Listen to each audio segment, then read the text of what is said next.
Pixel Chatter number 52. Wow, that's pretty cool, isn't it? 52. We celebrated our 50th birthday the other day, and now we're up to 52, which signifies a whole year, even though we've skipped some shows, so it's actually over a year. But here we are for Pixel Chatter number 52. Good morning, good evening, good afternoon, good whatever, wherever you are in the world. I know everybody's somewhere different. Good to see the chat box already going off with lots of very, very keen photographers joining me for this morning's live stream. Exciting stuff. So, how are you? Let me know in the comments box, in the live chat. How are you? Hopefully you're going well. Let me have a look and see who's here with us. We've got Rick, our spider photography. Loves taking photos of spiders, don't you, Rick? Aussie Paul, up in the Northern Territory. Brian, Bill, g'day. Tim Trim, hello. Who else we got here? Brian. I think I already said Brian. Yes, I did. Tim McCuster, Anthony Younghusband. Lots of good people there. Awesome. Hopefully it's all working well this morning. We've had a couple of shows without any problems, so I think our problems are behind us. However, I do have one issue today that I'll share with you just up front, because it may become an issue throughout the show, and that is this thing here. The old vocal cords are a bit scratchy, and I wish I could say it was because I was out late last night partying and yelling at a concert like a teenage boy, but it wasn't the case. I've got some sort of a throat lurgy coming on, so we'll see how it goes. But I do have a trusty bottle of water here, just in case, along with, of course, the obligatory, I don't know, Pixel Chatter coffee that we all need to have. All right, let's get stuck into things. First of all, just a reminder, I do have my 2019 calendar coming together nicely.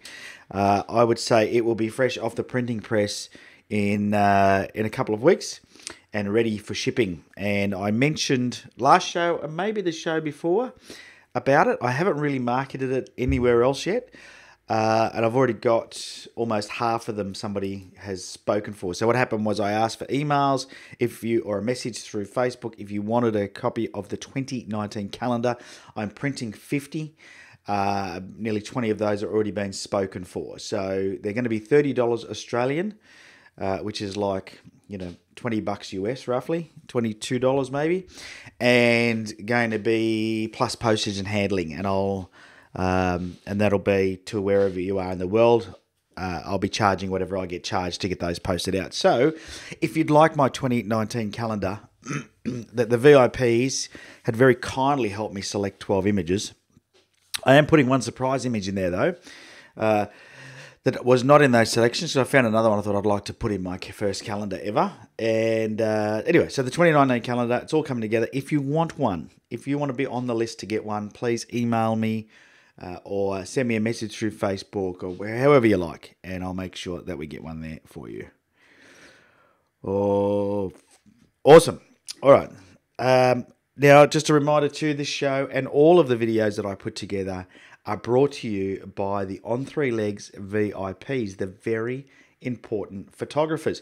Now, what am I talking about? Well, I'm talking about a group of amazing people that support this channel by making a monthly pledge through patreon.com/on3legs. So that's patreon.com/on3legs. The link is down below.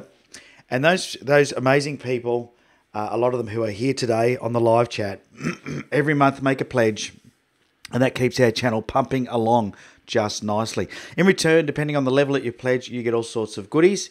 Some of those are stickers, postcards signed by myself, could be a cup, a mug rather, beer can coolers. You have a look, you'll see when you get there on the site. But thank you to the VIPs. I appreciate you.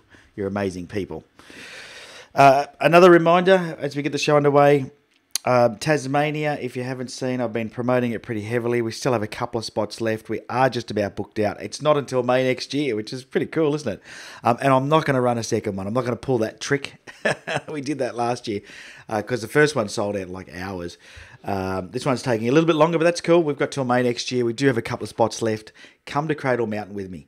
You'll absolutely love it. Everything's included except for your flights to and from Launceston and alcohol. All you have to do is get yourself to Tasmania. We'll pick you up and we'll show you some of the most amazing places in Tasmania.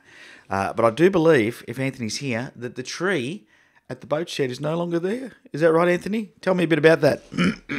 Interesting to learn. Apparently, there's a beautiful tree, by the way, at the boat shed that has disappeared, apparently. Maybe the wind got to it finally. All its roots were exposed. I mean, it made a great part of your foreground. All right. And I've got to remind you too, there won't be any Pixel Chatter next week. And that is because I'm going to be on the Fujifilm People with Cameras event. I will do a live video from there, but it obviously won't be a full hour. And I will be doing a vlog from there as well, just to, spice things up a little bit and show you what one of these events looks like. I believe there's still about 60 tickets remaining. The link is in the chat at the very top. I put it up there. It's also down below in the description. It's in Sydney. So, of course, those of you that aren't in Sydney are going to find it a little bit difficult to get to. But it's next Saturday here in Sydney. It's called People with Cameras. Prizes to be won, challenges to be had, people to be met, photos to be taken. And, of course, I'll be there. So let me know if you're coming and we'll catch up. We'll catch up for a cuppa. I'll probably have a nice hot coffee with me. So Anthony says it's definitely gone, is it? That's a shame, isn't it? All right, let's get stuck into challenge winners. Now, part of being a very important, I can't even talk anymore, a very important photographer, which is the VIP group, is that you get to participate in the challenge, the VIP challenge. And I'm going to try something a little bit different this time. We're actually going to put the chat up on the side of the screen so I can read the chat up there. And I'm happy having the chat up there. That's all good. So we're going to have a look at the VIP challenge for last week. And I'm also going to extend the next week's one as well. So the new challenge is up. We'll talk about that in a second. But this was the last challenge. The last challenge was the moon. And VIPs had 2 weeks to submit photos to this. Sometimes it's weekly. So it depends when I'm having the Pixel Chat show. So let's have a look and just see what images we got for the moon. You'll see some amazing images here, by the way. All right, so this one's by Fahim Sharif. Taken on the 21st of July, Samsung S9 Plus eyepiece projection via telescope sky. Oh, gosh, it sounds confusing. But if you've taken that with a phone, my gosh, that's pretty impressive, isn't it, people? Then we've got this one from Steve Algie with the moon above the tower on a beach somewhere. Steve at Nobby's Lighthouse, once again with the moon behind it. Beautiful shot, beautiful colour. Rob Roy, taken during a blue moon phase, shot with a Nikon D500. Nice. Rob Roy, yeah, this was on Pixel Chatter earlier. I do remember that. It was a beautiful shot. Thanks for that one, Rob Roy. Paul Redmill. Wow, that's a close-up of the moon. Isn't it an amazing thing, the moon? Love it. Okay, next one is by Paul Redmill. Oh, very nice. Therese Elsie, taken with a Canon 80D. Moon coming through the clouds. Or some misty, cloudy sort of stuff there. Teresa Elsie, 50% of the moon. Oh, nice. Stephen Cast. Took this in the moonlight. Nice twist on the theme. Stephen Cast, the moon, as you can see. Really nice negative space there, lots of black space. Another one at the moon up the top there, beautiful. You live in a beautiful spot there, Stephen, as does Ren Thielen. He always gets me with these photos, thinking, geez, he goes, this is a photo from my backyard. These are from your backyard, amazing. Another one well framed in between the trees. Another one from Stephen Cast up above the horizon there. And another one there, crescent moon. Beautiful. Back to Therese Elsie. 96% waxing moon. Canon 80D. Beautiful. James Allen. says, here's my little effort towards this challenge. Good effort. Thank you for participating. So we've got lots of VIPs, but not every VIP participates in the challenges. Here's Ren, full moon rising over Drake's Brook Weir. Beautiful. Half moon and Milky Way taken in my street. What a great street you live in. Check that out. It would be nice if you just walk out to your front yard and take a photo like that. Nice stuff. All right. So now I've got to find the winners. Here we go. So here we go. Runner-up is... which one was it? No, runner-up is... So many photos this week. There we go. Runner-up this week is Therese Elsie with this moon here. Beautiful work, Therese. Love your work. Well done. And by the way, if you're wondering who picks these challenge winners, it is the boss. The boss does the selections. She gets the ones and picks the ones that speak to her. And the winner is this one here by Fahim Sharif, who is a brand new VIP. Only just joined in the last few weeks. Well done for him. And that is taken on a Samsung S9 Plus. That just blows my mind. So there we go. That's pretty impressive, gang. Well done on those. Well done to the challenge winners. And I will put those up in the group later because that way they are in the group for everyone to see who won the challenge, which is fantastic. Now, if you do want to become a VIP, as I said, go to patreon.com/on3legs. And if you are a VIP, very simple to enter the competition. Simply follow the links that you get posted or into the album in the Facebook group, and you can post your pictures up in there. Now, this week's challenge is... I can't even remember what it is. What is this week's challenge? Let's have a quick look. It is... Oh, that's right, the Blue Hour. This week's challenge is the Blue Hour. So, because there's going to be no Pixel Chatter next week, because I'm at the People with Cameras event, the challenge will be extended by a further week. So, feel free to take a little bit of extra time to get those Blue Hour shots. And it's a great time of year to get them because the Blue Hour is quite long at the moment because of the time of year. Right, let's have a look in the chat box and see what's going on. Wow. Greets from Belgium. Elaine, how you going? Nice to see you here. Elaine, we got anybody before that that's new? Let's have a look. Wow, very active chat box this morning. G'day, Ran. Nice to see you here. Rastislav Vikatovsky. Hopefully I pronounced that right. G'day. From Slovakia. Awesome. All the way from Slovakia. Bet you there's some good photography over there. Lots of mountain ranges. Rick. Ren, did you feel the shake yesterday? Yeah, you guys had an earthquake, didn't you, in WA? Did you guys feel it? It's a bit scary. Didn't feel any shaking, says Ren. Okay. David Bryant, 1583 to fly to Australia. Don't think that will happen. What, to come for the walk? You can always come for a holiday. If anyone made the effort to fly from a far distance to come, I'll make the effort to take you to a nice location. Here we go. The shot at Nobby's head, outstanding. Yeah, it was good, wasn't it? Yeah. So Anthony says, from what I could see from Instagram, this is talking about the tree at Dove Lake at the boat shed in Cradle Mountain. The tree must have been removed around early August. Yeah, heavily covered in snow. Maybe it just collapsed under the weight of snow. Which is a real shame because this tree, if you just go and look at photos of the Dove Lake boat shed, just Google that and you'll see the tree in a lot of them. Really, really good thing to put in front of foreground. Nice moon photos, yes. Well done, everybody. Great. Hello, lovely Singh from San Francisco. G'day. Nice to have you in the chat. Alrighty. Now, I normally would do what's in my box right now, but my box has been neglected and is very empty. So, you know what to do. If you want to get yourself up on the worldwide sticker board, which is up behind me, And we have representation from all over the world up there now, which is awesome. You can send in a sticker, badge, anything you like from where you are. And we'll stick it up on the Worldwide Sticker Board along with a little flag in the Worldwide Sticker Map to signify where you're from.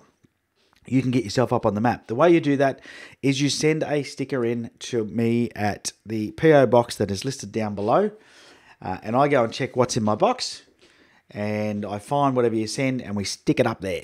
That's how you get in there. So head to the notes down below this video, find the address, and send me in something to stick up on that wall. The Worldwide Sticker Map has been neglected. We need more stickers, badges, whatever you like. I don't care what you send in. Something I can stick up there. If it can't be stuck up there, I'll still put a pin up there for your location. Oh, can you send me a spider, Rick? No. If you haven't already worked out, not a big fan of spiders. For those of you that were following my adventures on the weekend, you would have seen that I also got the shock of my life when I put my rubbish in a bin. There was a huge snake in there. But I think it was harmless. He was more scared of me than I was of him. I ran back to the car to get my camera, and he had tucked his head in under some rubbish. And I wasn't game to move things around. I thought I'd just leave him be. I'd say he was in there looking for food or water or something. It was quite a warm day. Yeah, I enjoyed the challenge. All right, now for the brand new segment of Pixel Chatter, which is Featured Photographer of the Week.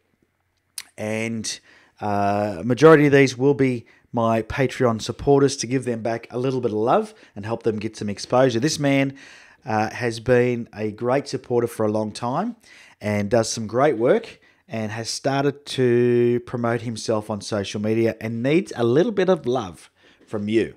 Let's see if we can get his page likes up and get him some more attention on social media. And I'm going to share his Facebook page with you right now. And he's in the live chat box right now. It is Ren Thielen from WA.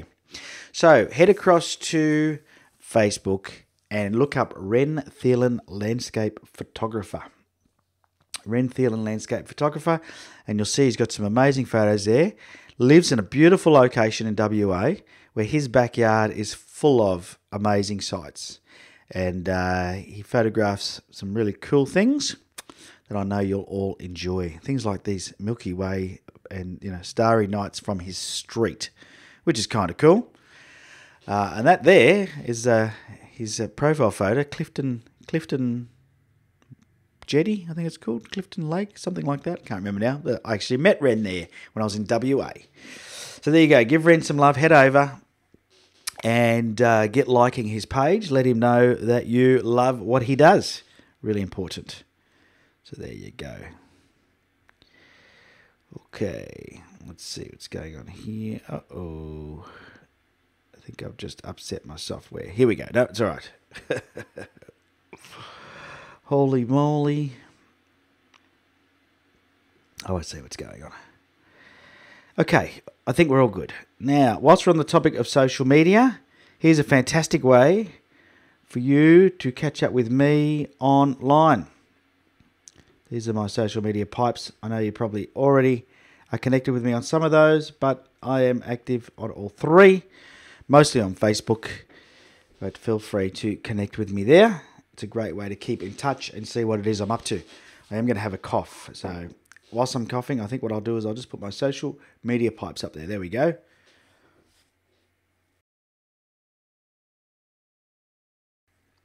Ah, the beauty of the mute button. Oh, dear. All right. The joys, the joys, the joys. And I will just quickly mention too, the People with Cameras event. I did put it up. I didn't put it up on the screen, but I did mention it. You go to the URL down below and you'll see this page here where you register. And I think, when they first opened it, I think there was 900 tickets available. There's like 60 left. So we are one of the supporters of this. It's a pretty exciting event. So feel free to come along and join me. All right. Let's see. What's next? What's next on my list? Critique time. Let's have a look at some critiques then. Let me just sort my screen out up here. How's everybody doing? How's everyone finding the warmer weather, longer days? I love them. I love them. If you saw, I was out and about last weekend. I decided to take up camping again. I used to go camping years ago with the kids, and then we had a camper trailer. I had a tent, and then I got a camper trailer, and I kept the tent because you never know when you're going to need it. And then the kids sort of grow out of wanting to go camping. But it's a great way as a photographer to go out exploring, because there are some places where the best way to be there for sunrise or even sunset is to camp. So I dusted off the old touring tent, got some camping gear out of the storage room, and headed out last weekend. And some of you have seen my image from Mile Lakes. The first video out of 3 vlogs that I recorded over the weekend is going to be released tomorrow night, 7 p.m. Australian Eastern Standard Daylight Savings Time. So that's in about 36 hours. So you'll be able to catch up on that, and you'll be able to check out the first location that I went to, which was Point Pommel or Point Pommel. Can't remember now. Anyway, really, beautiful spot in the middle of the national park in a really nice dark area. Now, I went there specifically hoping to get some astrophotography, but it was cloudy skies. Second night was a bit the same, so I didn't do any astro, but I did get some great photos. So you'll be able to check those out. All right, so let's jump into doing some critiquing. This week's images. Let's have a look. Oh, what happened there? Lightroom's misbehaving on me as usual. Things are not going 100% to plan, but that's okay. That's the beauty of a live show, isn't it? Nothing ever goes to plan. There we go. Oh, Ren's put his Facebook page link in there. There we go. I'll approve that. Yeah, when you put links in, makes me approve them. But there you go. There's Ren's Facebook page, by the way. Everybody click on that Facebook page and make sure you like it. I want to see his Facebook page likes grow today as a result of being the featured photographer. Yeah. Alrighty. I'm getting asked a question here by Rustislav. I'm considering an upgrade, Nikon D850 or Sony A7R3. My vote goes for Nikon, and I'll tell you why. Some people might think it's just because I've got one. It's not. There's a reason I don't shoot Sony. I looked at Sony when it first came out, and I actually had I lent one, like a loan version.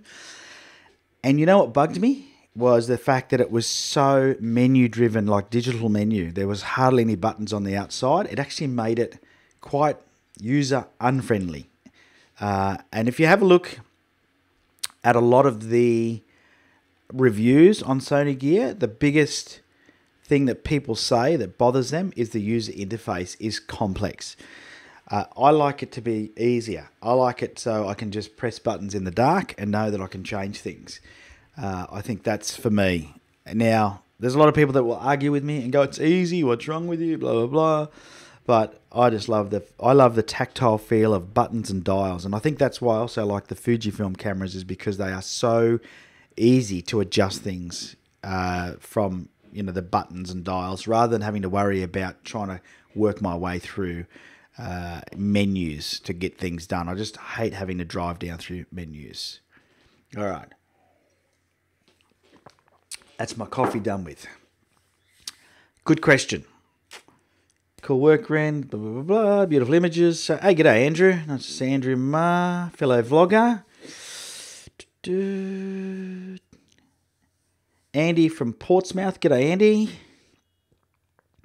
Net Wolf. G'day. Susan. G'day. Put on some nice weather for your Melbourne visit. Yes, I saw Andrew's going to Melbourne. Plenty of nice locations there to shoot. Netwolf, with Nikon, what will be future of F mount now Z mount is out? I think they'll both coexist for a long time, mate. I wouldn't be worried. They have way too many customers with F mount lenses to upset them. Yeah, that's exactly what Tim said. It's not going anywhere. So, and there'll be lots of people that will not shoot mirrorless for a long time. The hype is around at the moment. The Z cameras are good, but I can tell you now they will be improved over the next 5 or 6 years to the point where getting one of the first ones will be it's like when you're an early adopter, it's like buying one of the first Teslas. They weren't the best Teslas and they were the most expensive. The price came down as they got developed, but the early adopters paid for that innovation and development. So there you go. Alrighty. I don't know what held your comment then, Aussie Paul. My devious brain is telling me to add a 5D Mark IV to my kit. I don't know why it held that comment for review, but I've reviewed it and approved it. So you'll be happy with that. Okay. You don't get too used to the weather in Melbourne because it can change in a blink of an eye. That's what I can tell you. All right, let's jump into some image critiques. Okay, so this week we've got 2 images sent in from some fantastic viewers, and the first one I've got here, the first one on the left was sent in by Kathy and Tex and Kathy, or Kathy Mudge. Not sure if Kathy's here with us. I'm not sure whether it was Tex or Kathy that took the photo, but there you go. That's what's on the EXIF information. So I've got that image there. That was an image taken in Tassie. Here we go. And the one on the right is one taken by Rob Roy. And he first shared this one in the VIP group the other day. Beautiful, beautiful autumn colours in Rob's part of the world. So we'll take a look at his very, very shortly and just see what there is that we could do to improve it. Alrighty, let's start with Kathy and Tex's image here. Now, what I will do... all right, let's jump into it. So let's look at the technical aspects first, and then what we'll do is we'll jump into composition and see what we could have done better from a composition and then post-processing. We'll have a look at the whole kit and caboodle. So this was shot with a Canon EOS 70D. I'm going to make this bigger over the top of the chat for now, and I'll bring the chat back for myself later. Here we go. That way I can just maximize things here. Fighting for screen real estate. There we go. That way I can read all the information. All right. So a Canon 18 to 135mm kit lens by the looks of things on a 70D. Shot at 20 seconds at f3.5, so a nice long exposure. Was shot at 5 p.m. So being a 20-second exposure at f3.5, I would have to guess that it had a filter of some sort on it to get that sort of an exposure happening. Yeah, so that's pretty much and it was shot at 18mm, so at its widest setting to make that happen. Actually, I will bring that chat back in, I think, just so I can see what's going on in the chat box, because it's the only way I've got of monitoring what's going on. All right. All right. G'day, Si. How you going? Good to have you here. So from a technical aspect, ISO 100, lowest ISO you can go. Always a big fan of that, because that's about getting your minimum amount of noise in the image. There are times when you're going to increase the ISO, but in this case, going as low as you can go is always ideal. So well done on that. Everything else, I wouldn't change except for the aperture. I think at f3.5, you're going to have a very shallow depth of field. And so what I mean by that, if we have a look, if we zoom in here, you'll see that this rock here is sharp, but these ones in the distance are not. Okay, so be really careful with depth of field. If you want a long exposure, then there's no reason to be opening this aperture up. So f3.5 widens up the lens hole, the aperture hole in the lens, and it lets more light in. Now, the reason you would do that is if you want more, faster shutter speed. Alternatively, you would do that if you want a shallow depth of field, which is ideal for things like portraits or if you're getting creative. In a landscape image, it's not ideal because not everything ends up being in focus. Okay, so you want to make sure you have a higher F number. At least, with these kit lenses in particular, I would say you want at least f11. or you know, f16 even, it may not be the best for that lens, but it's going to give you the depth of field. Now this is in instances where you have foreground that is this close to your picture. This foreground is really very close to the picture, to the camera, to the lens. So what's going to happen when you have foreground that close to the lens is something's going to be out of focus. So you're either got a focus stack or you need to wind that aperture up. Now here I can see no reason for shooting at f3.5 because you're doing a long exposure anyway. And so anything that's moving, like this bird here, or I think there was a fisherman or something up here, definitely somebody moving around, they're not going to be sharp anyway because they're moving, but that's what gives you this water, this silky water effect, is that longer shutter speed. So just keep that in mind when you're shooting. Check, have a bit of a mental checklist as you go through your setup and say, well, okay, is my ISO as low as it can go? Have I got my white balance set properly? I always set mine to auto, by the way. Have I got it on RAW? Because RAW is going to give you the best options afterwards to fix things up. You might want to shoot RAW plus JPEG, but I suggest just shooting on RAW. Is my aperture set appropriately for this shot? What is my shutter speed? If my shutter speed is longer than my focal length, so for example, if I have a 50mm focal length and my shutter speed is longer than 1/50th of a second, then the likelihood is anything that is moving is going to start to blur. So I can start looking at those and go, how important are those things to me?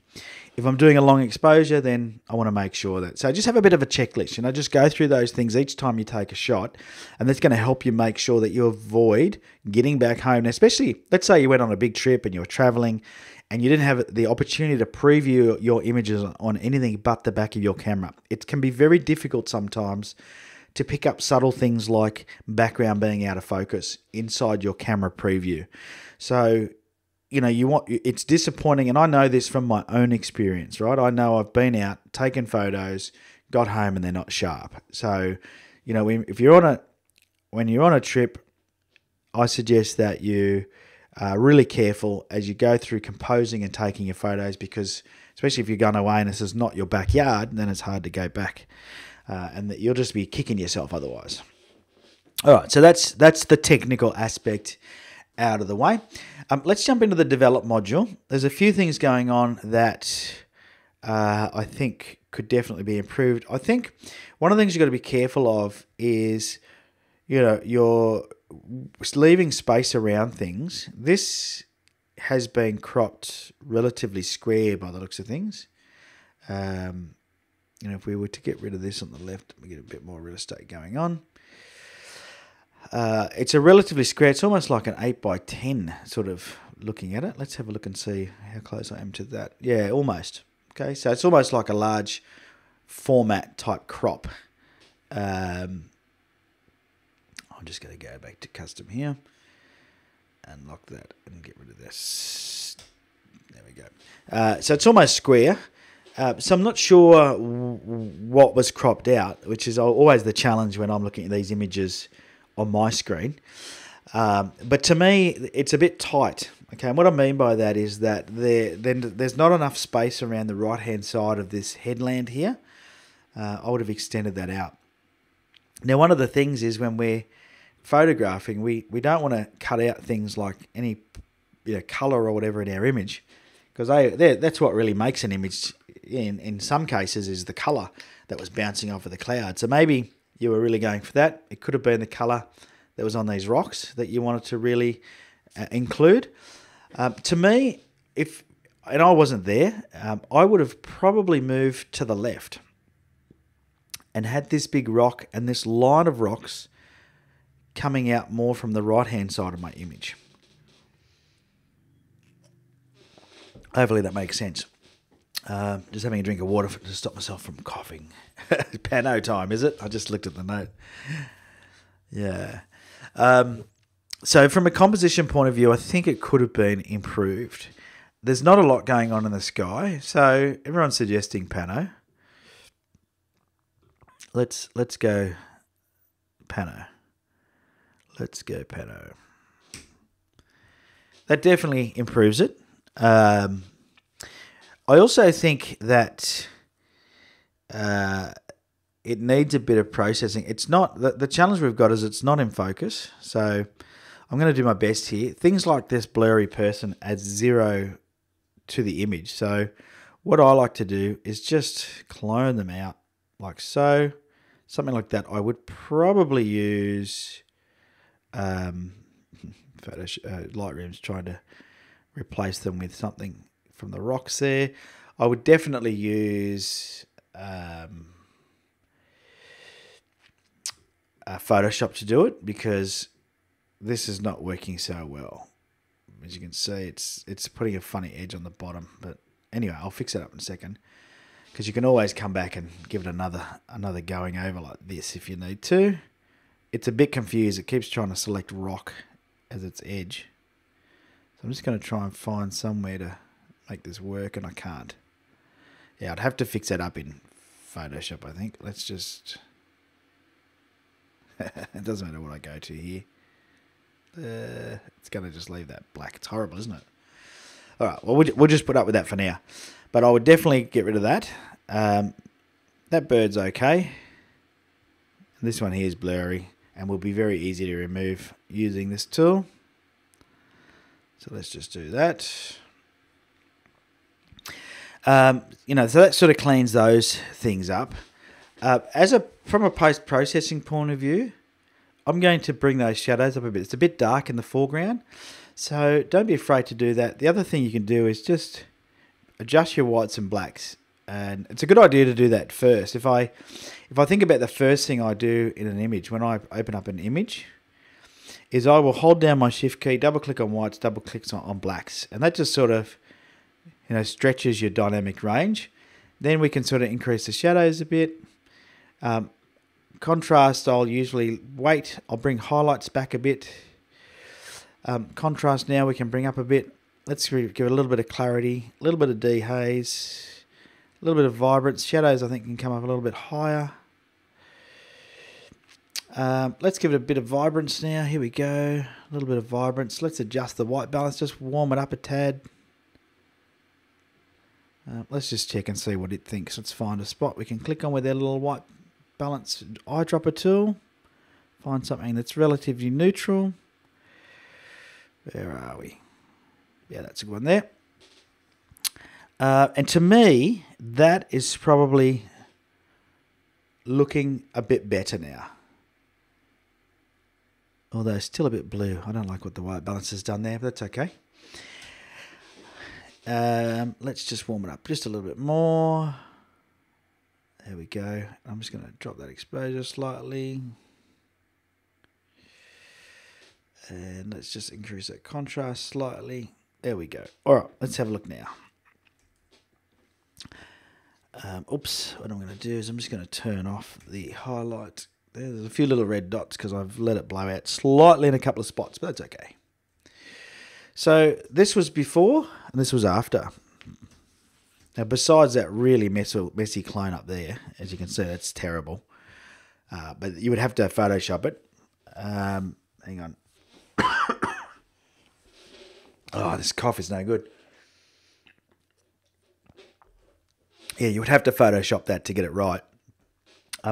Besides that, you can see just with those adjustments, you know, very, very simple and quick adjustments, you can make a huge difference. And I think, you know, this is the thing with using post-processing software, is it does make a huge difference. And let me show you something actually. Let's just jump into my library quickly. So I posted up an image. I'm slowly re-importing my photos in here from my hard drive. So I posted up an image from my camping weekend that I really love, by the way. That I took sunset at this location. Oh, let me just do rated. There it is. Okay. So this is a photo that I took out camping, and beautiful colour and light. But what I want to do is show you we go to the develop module. Upsetting things here. Hopefully I'm not going to crash anything here. Let me just jump in here quickly in the develop module. Yep. Okay. The computer just doesn't work as fast when I'm live streaming. Okay, that was before. So that's the photo before I did any editing. Okay, that's the original exposure. That's after my editing. Before and after. Now, if you looked at this image on the back of the camera, the preview screen, you would go, oh my God, that looks terrible. It's so dark. But look what you can do with digital processing. To me, it's really important to know that you have this amazing ability to be able to make changes to a raw image after you take the photo. Even things like here, you can see there's a swan there. Now he's gone. Okay, so and he was moving in this image. It's a long exposure. You know, you couldn't see any of the beautiful detail in this tree until I had edited it. So don't be afraid to edit your photos and get them looking the way that you want, because you'll end up with something that you're more pleased with sharing with other people, more proud to print, all of those things. And don't be fooled by photographers that tell you that they do not post-process their photos. There's getting fewer and fewer of them these days, but so many people, I still see photographers that deny post-processing. You have to post-process your images if you want to get the best results. End of story. I'm onto the water now. Okay. And for some reason, people felt that they had to make you wrong if you post-processed. And I think that, unfortunately happened a lot. And people got, really their noses out of joint about it and wanted to keep it secret. And so I've always said, just post-process to your heart's content. It's your art. Do whatever you like. And that's right. Yeah, Tim's just said Ansel Adams did it. In fact, he developed the 11-zone system, exposure system, because he knew that when he got back into the darkroom, he was going to dodge and burn the crap out of his photos to make them look good. And that made him a famous photographer, because his photos looked more amazing. They weren't dull. They weren't flat. They were three-dimensional. They were exciting. So, that tells us that as photographers, we have to really work on our images to bring them to life. That's how it is. All right. Enough of my rant. Let's jump back across to this image. So, here we go. You can see it made a big difference there. I think how about a 1x1 crop on the right? Would that work? The only problem with that is you get rid of this beautiful red rock here. I said this image is not a good example because it is, everything that I'm working on at the moment is OOF, which is out of focus. And that is because of the shallow depth of field. That's what's challenging us there. So I think we've done enough on this photo. I'm pretty happy with the end result before and after. Let's jump into this one. This one here is from Rob Roy. And actually, I need to read the description on this because it is a doozy, isn't it? Have a look at that. Who doesn't want to visit this spot? So he says, hey man, I've been busy processing photos, but also busy getting out and shooting my favourite time of year. These are from the little town of Leavenworth, Washington, and were taken a few weeks ago. Fall was peaking then, and the canvas was painting itself. Hard to argue with that. Check that out. I just hope to capture a fraction of the beauty I saw. This is my first image taken in the morning time frame on the Wenatchee River, taken with the D500 and the 11-16 Tokina ATX Pro at 15mm. F10, 1/50th and ISO 100, handheld, no tripod. Great work. Yeah, great work. This is a, yeah, everyone's just going, wow, wow. Look at that. That's a pretty amazing photo, isn't it? And, you know, when you get these autumn colours, this is why I go to Tassie in May, by the way, is because you get the Nothofagus funny, or what they call the fagus, the turning of the fagus, which is essentially, May for us is the same time of year. It's autumn, you know, coming into the time of year where the colours change. Because you get these beautiful colours against the green. So just look at that. Beautiful, beautiful shot. What a location. I'm extremely, extremely envious that you have this nearby. I wish I had something like this in Australia. I'm going to have to travel. All right. Enough dribbling and jealousy. Let's just get on with critiquing. Yeah, everyone going, nice work, nice work. It's a beautiful shot, isn't it? And there's not going to be a lot to critique here, but there's a few things, just a few things, and we'll talk about it. So let's look at the technical details, and then we'll go through the post-processing and composition. We've got ISO 100, 15mm, f10, 1/50th of a second. All that is good. I wouldn't change any of that. You could always go a little higher on the aperture, but remember, this was handheld. So shooting at 15mm, 1/50th of a second is a nice, safe shutter speed, handheld. You wouldn't want to go too much slower because you would risk camera shake and not getting it in focus. So, you know, I agree with everything. I'd say it's pretty well done. So technically, not a lot you would change. Lowest ISO. The only thing you could change if you did want to shoot at a higher aperture is you could bump that ISO up to 200. It wouldn't make a huge difference in an image like this. Let's jump into the develop module. From a composition point of view, really like it. My eye wants to see a little bit more. I reckon you could have gone maybe a bit wider. You have an 11-16. Maybe a little bit more of this tree on the left. I don't know. But it's beautiful as it is. So I'm being a nitpicky, but that's just me. I just want to see a little bit more. I love the composition. I love the way this river comes in from the right-hand corner, leads our eye into the image. This big rock then sitting on the intersection of the rule of thirds. And the view is just amazing. There's a bit of an imbalance between light and shade, and I think that's playing a bit of havoc on me, and I'm going to just have a look at that in a second, but it's still nice. It is what it was. But we could probably settle the sky down a bit. We have a little bit of haloing going on. Now, CSI, thanks for joining us. Go and get some sleep. We have a little bit of haloing going on, and to me, these are things that are these are little artifacts of post-processing. So whilst I say post-process photos, you've got to be careful about how you go about doing it, because you will get things like this. Okay, see this light halo effect around the tree? Now, I don't know if I can fix that here or not. No, because I haven't got the original image. But if you just have a look at me dropping the highlights down,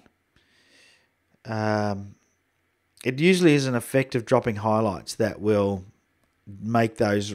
If you drop highlights too much, it struggles near areas of high contrast. Same if you play with your shadows, you can really create a halo effect by doing that. The other one that does it is this dehaze, really enhances any haloing. And it's just the software struggling with pixels that are near areas of high contrast. So, you know, you can use a couple of other tools in here if you wanted to try and fix it. But typically I find one of the best ways to fix your images, if you want to increase your shadows and decrease your highlights in a scene like this, is to use luminosity masking in Photoshop and create a couple of different layers, one for your shadows, one for your highlights.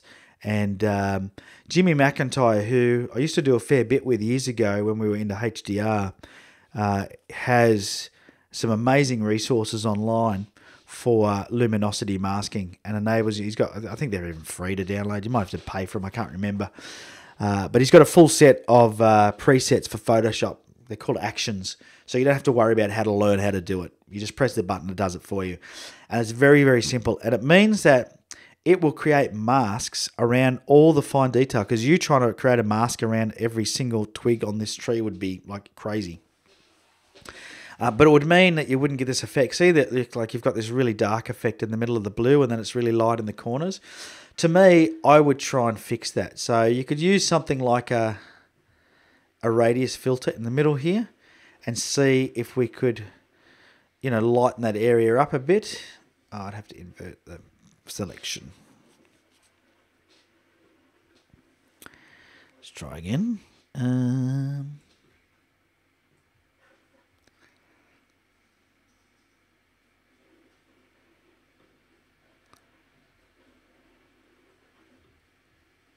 So you could try and do something, you know, to lighten it up in there, maybe. Don't know. Don't think it's going to work too well. To try and even everything out, but what else could we do? Let me just get rid of that. Undo all of that. So I'm making a mess of things here. Let's just delete that. There we go. The other thing you do is grab a brush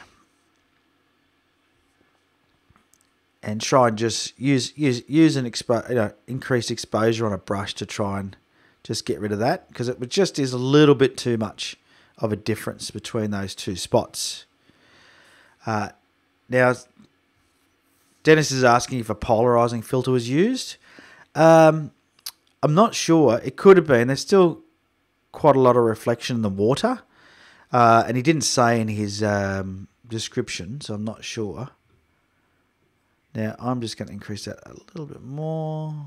Just last thing I want is to make the opposite happen. So I'm just going to do my best here to try and reduce the effects of that a little bit up there.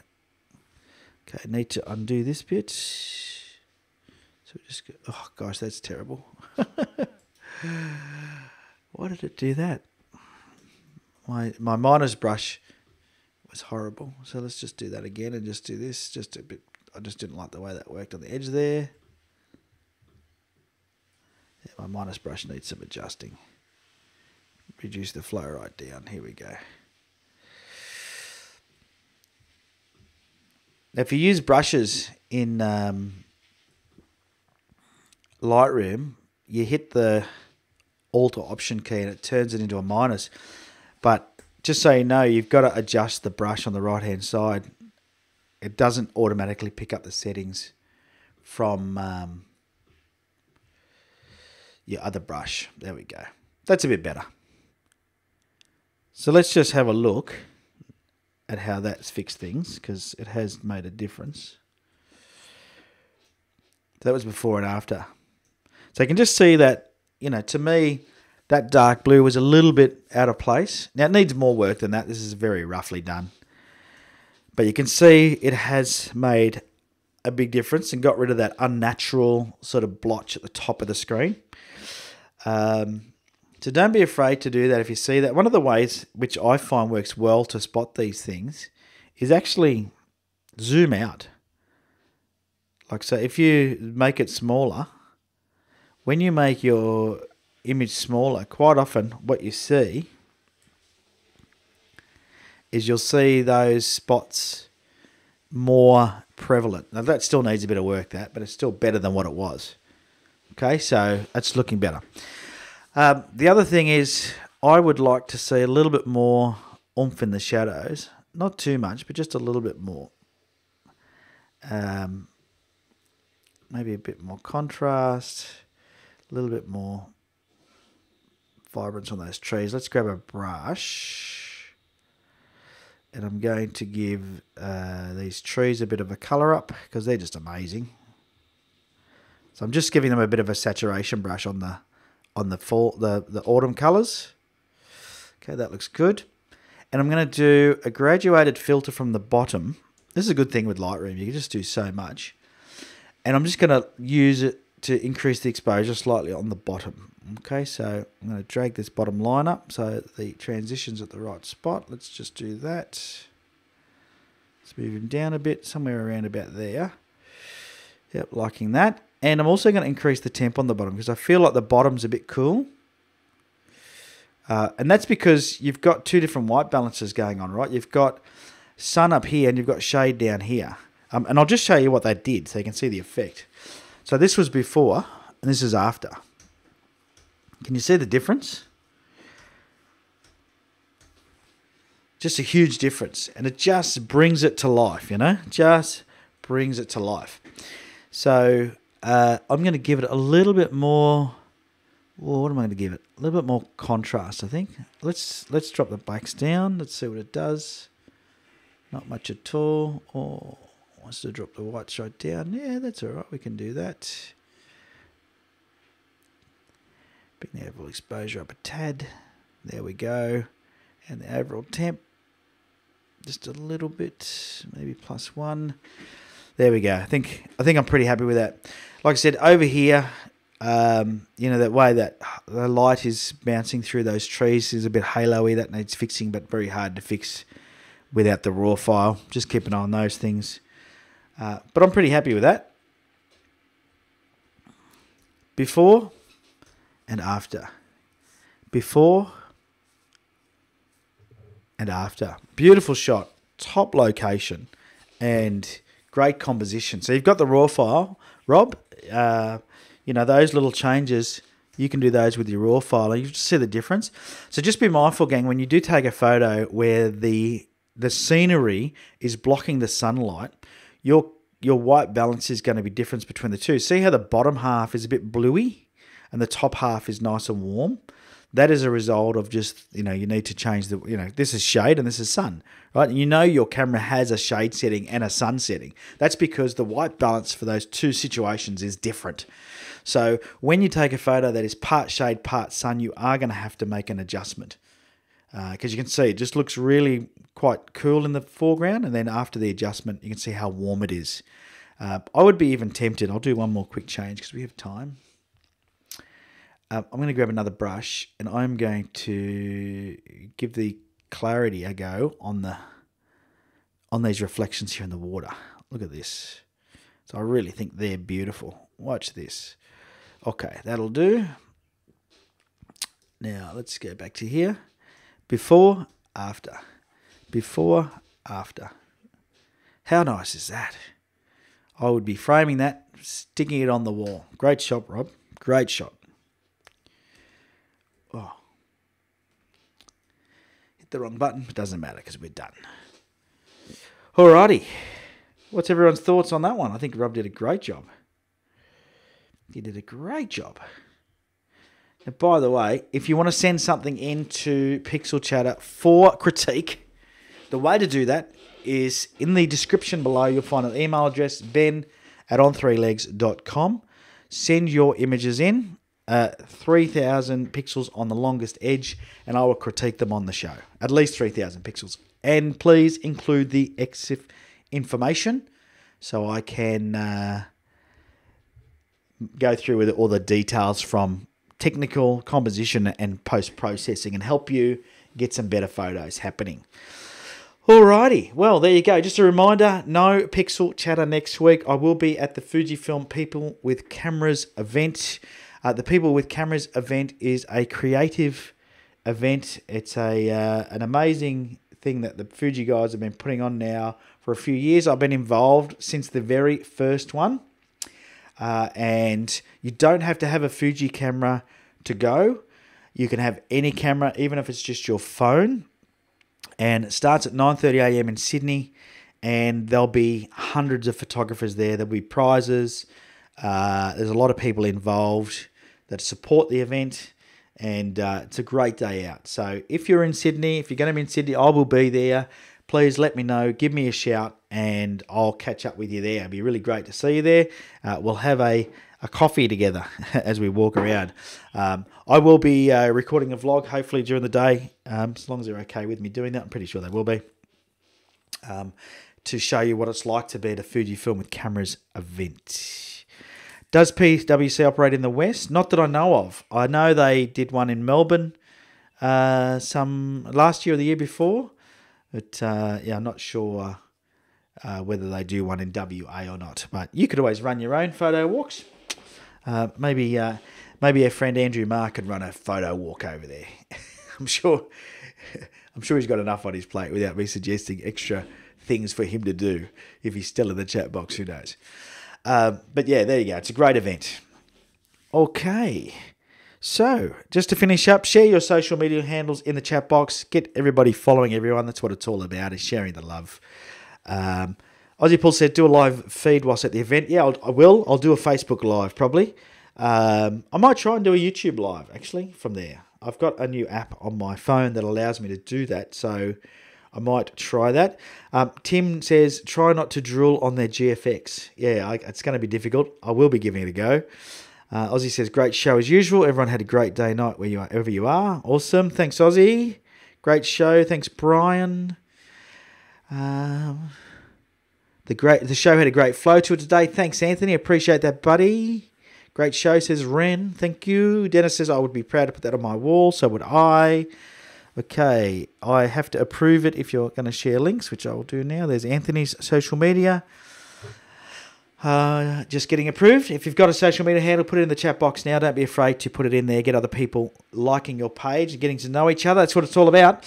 And if you want to become a very important photographer, this show was brought to you by the support of our amazing VIPs, very important photographers. Go to patreon.com/on3legs and join the VIP community. Thanks, NetWolf 3D. I always love the usernames. They're nothing like their names. That's Fahim, but, we'll go with NetWolf because... g'day, Bill. Thank you. Alrighty.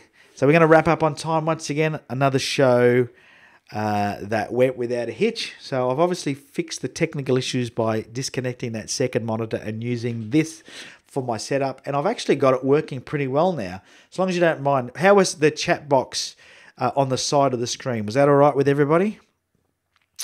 Because that made my life much easier, having the chat box up there. And it means it will be in the live stream, but that's okay. People can see what was happening in the chat box at the time, can't they? It will be in the live stream for the sections where I share the screen, but it worked well for me anyway.